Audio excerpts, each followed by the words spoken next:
Hello guys, before the story starts, I want to tell you that my previous channel has been hacked and this is my new channel. Please support and subscribe this channel.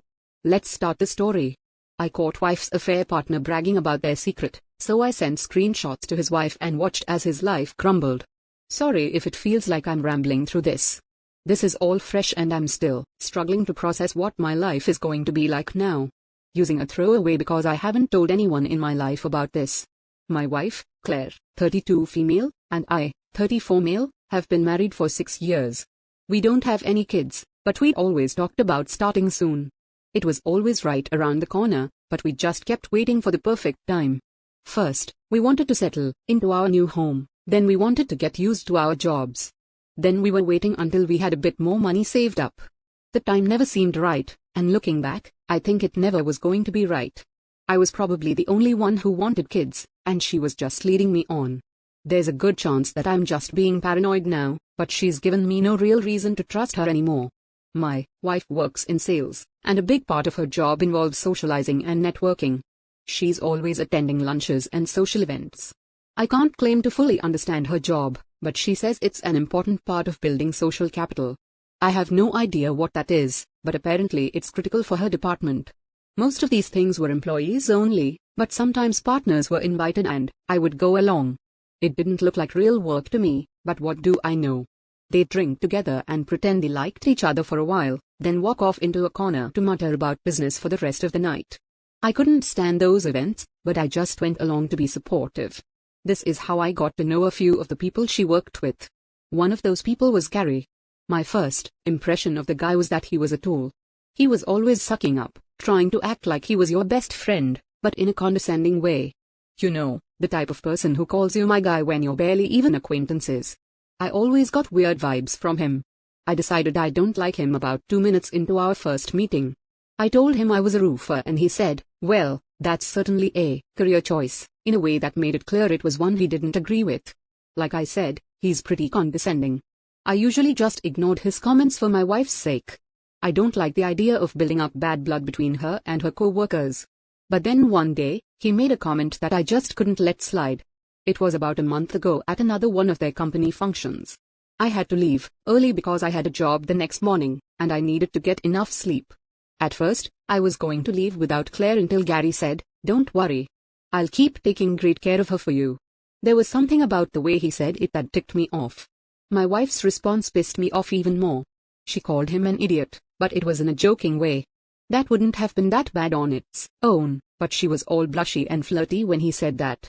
The first thing that came to my mind was the whole work-wife work-husband thing. I'm not down for that at all.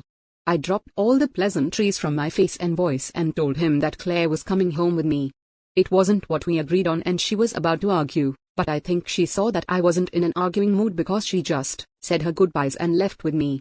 The car ride home was uncomfortable. We didn't talk for a while, and when we did, it instantly broke down into a shouting match. She said I was just overreacting over a harmless statement. I told her that I didn't care about Gary's statement because I knew he was a massive tool. I was pissed at how she'd reacted to it.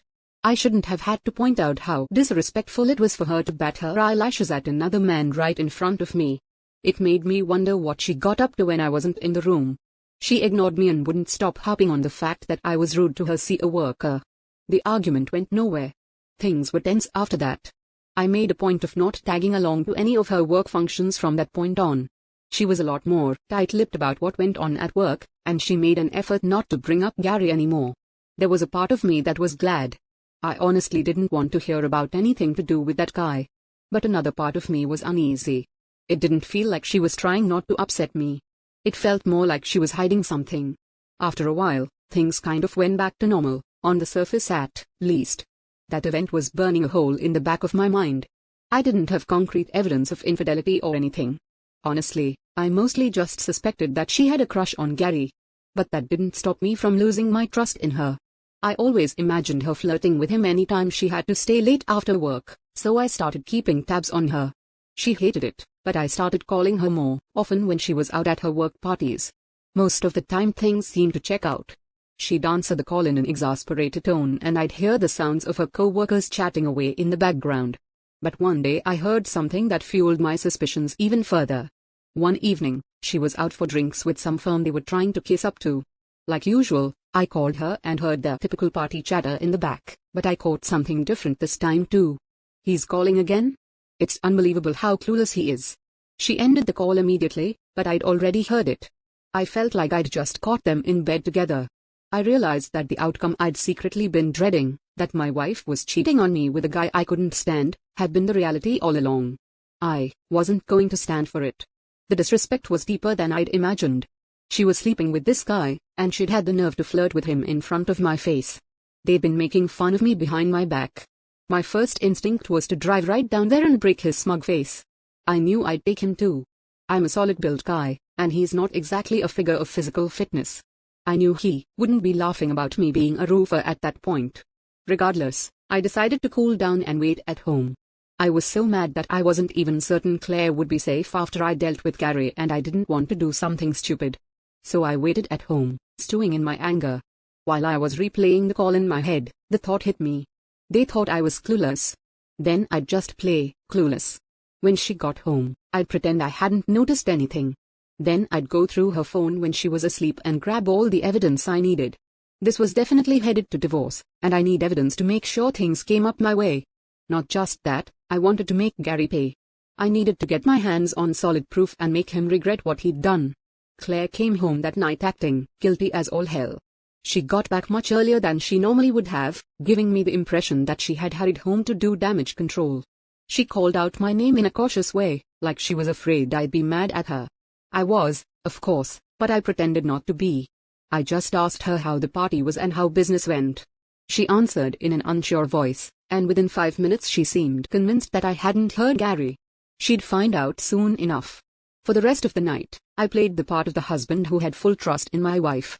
We had dinner and watched some TV together, but every time she glanced at her phone, I got angry again. I remember thinking it would work out on my favor if she texted him something incriminating tonight. It sucks to be right sometimes.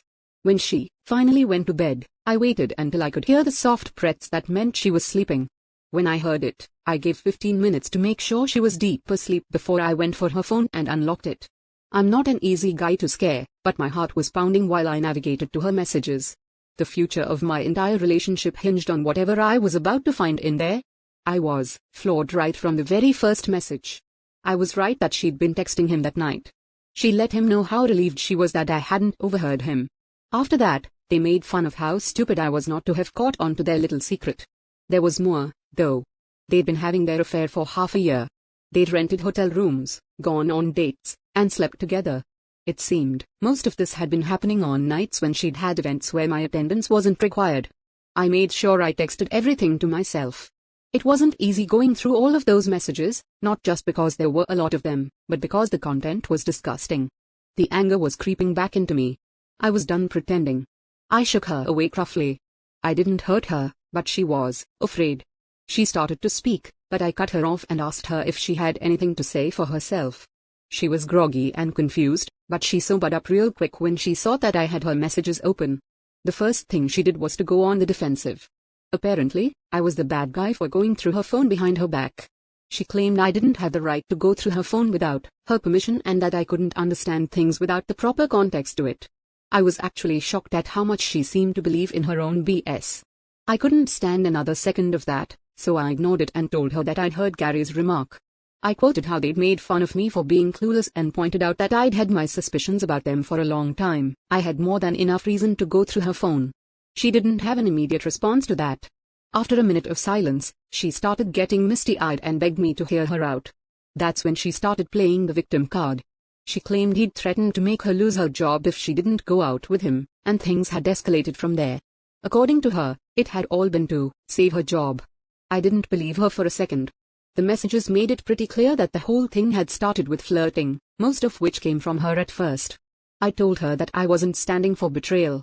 We were over, and I'd be filing for divorce the first thing in the morning. That's when the waterworks started. She begged me not to break up our marriage over a mistake. She insisted that she loved me and that we could still fix our marriage. I laughed. Half a year sneaking around behind my back, betraying me and mocking me with another man? That wasn't a mistake, it was a choice. And now she wanted to patch things up because she was caught? What a joke. I told her to save the theatrics for someone who cared. I wasn't interested. She spent the rest of the night begging me to reconsider.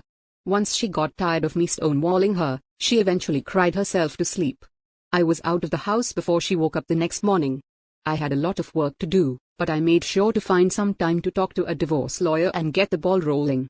I'm still messed up over all of this, but getting started with the divorce has made me feel like I've got some control back in my hands.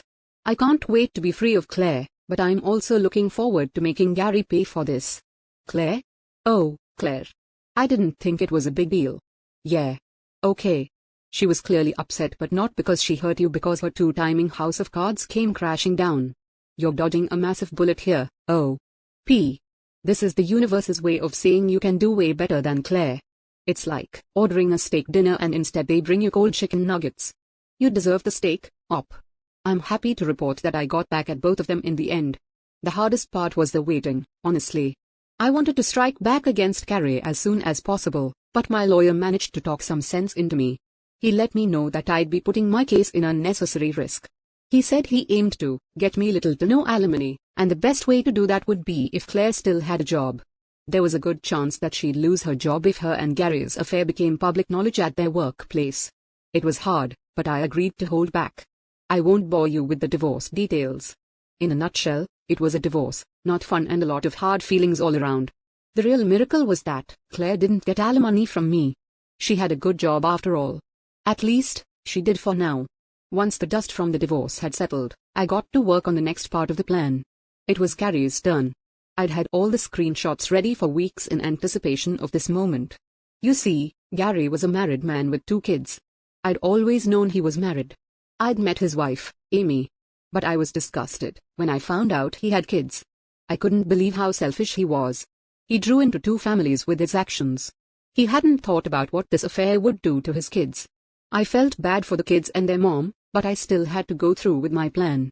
It was better for them to find out who their father was sooner rather than later, and there was no way I was letting Gary get away with this. It was easy enough getting Amy's Facebook account. The rest was even easier though. I'd been living this moment in my head almost daily for the past few months, and it was just as sweet as I anticipated. I started off by introducing myself and reminding her that we'd met a few times. I didn't bother waiting for her to reply. I explained that our spouses had both lied to us and carried on an affair together for over half a year. It was only fair for her to know about it too, so she could make her own decision. I let her know that my marriage had ended over this. In less than an hour, she'd replied asking if this was true. She said she'd heard about my divorce, but she'd never heard anything about her husband being involved. I'd expected her to attack me or insist that I was trying to destroy her marriage. Instead, she was just asking me to confirm that I was telling the truth. So I did. I sent over all the screenshots I took of their conversations. I even sent over censored versions of the pictures that the 2 of them had sent to each other. She didn't reply for quite a while. There was a lot to go through there, and not just in terms of quantity. It was heavy stuff to read. I remembered how bad I'd felt when I saw those messages the first time. I felt bad for her, too. But I didn't regret my actions. We both deserved people who respected us and returned the love that was offered.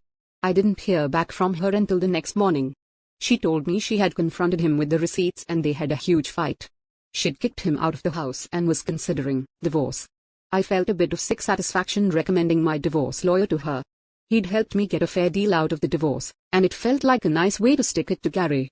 We didn't keep in touch much after that, but I heard the rest from my ex-wife. She called me the same day, furious.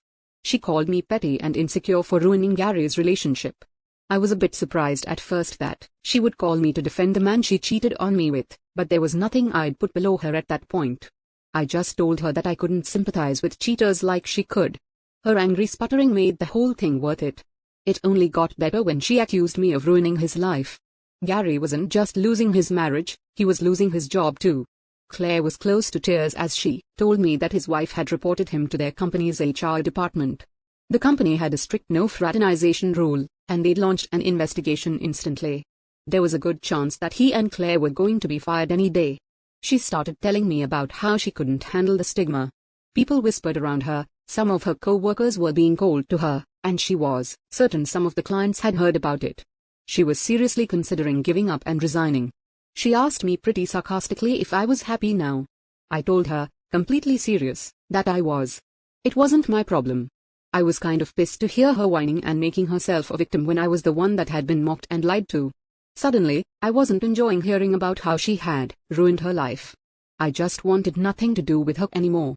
I said, "At least you can still have each other," and ended the call. It turns out they didn't still have each other. I heard from Amy later on that Gary left town after the divorce. He'd lost his marriage, his job, and his kids. I wish I could have seen the look on his smug face. That's enough about them though. I'm moving on with my life on my own. I still have my pride and my business, and I'm going to keep building up my life without her. In the end, Gary and Claire were the ones who lost everything. They both thought they could fool around with other people's lives and walk away unscathed. They learned their lesson the hard way. You're absolutely right, Op. They learned their lesson the hard way. Losing their jobs, relationships, and reputations was entirely their doing, and it's satisfying to see justice served without you needing to stoop to their level. Even though sometimes we have to stoop, that high road isn't always as satisfying as it's cracked up to be. What do you think? And thank you for joining us today on Our Space. Be sure to like and subscribe and hit that notification bell so you don't miss out on our next video.